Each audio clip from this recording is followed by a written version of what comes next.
Pour ramasser les déchets comme ça. On met dans la poubelle. Et si les enfants montraient l'exemple à leurs parents? C'est le pari de l'école maternelle Robespierre qui organisait une matinée de sensibilisation à l'éco-citoyenneté. Nous avons prévu 1h30 on va dire, de ramassage des déchets avec les enfants, avec du matériel, avec les familles, autour de l'école. Et puis ensuite de revenir à l'école à 11h30, de peser nos déchets, de voir un petit peu l'ampleur des dégâts. On voulait allier en fait gestes citoyens et coéducation. Pour le moment, ça a un écho très très favorable au niveau des enfants et des familles. Après, c'est un travail de longue haleine que nous commençons. C'est accompagné des agents de la mission de quartier que 3 classes ont sillonné le secteur de l'école et traqué les détritus oubliés. Ce qu'on retrouve autour d'une école, ce sont nos quoi? Des papiers bonbons, des canettes, de la boisson, enfin en vrai du goûter.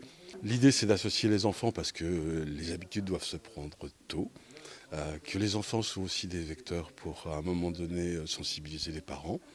Et que ce type d'action, quand elle s'inscrit dans un programme pédagogique au niveau de l'école, pour nous ça a du sens à un moment donné d'y participer. Donc en règle générale, on vient avec un quiz, avec les salariés qui sont présents sur le secteur, on fait des présentations, on fait des petits jeux, et puis on explique que 2 canettes, 10 canettes, 1500 canettes, ça fait une trottinette.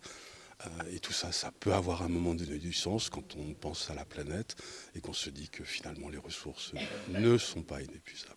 C'est une première action justement qui réunit à la fois l'école, des associations du quartier comme la Régie de quartier, les Pivertes, les services municipaux et puis la mobilisation des habitants, des enfants.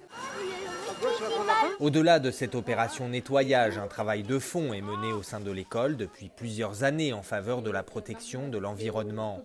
3 enseignants ont même suivi une formation spécialisée.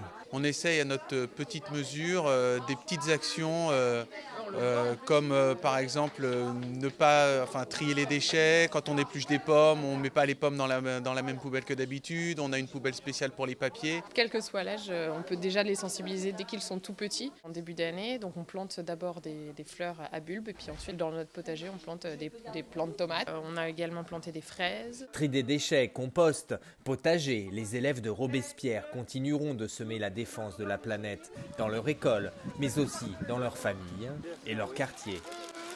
Voilà, regarde celui, oui, merci.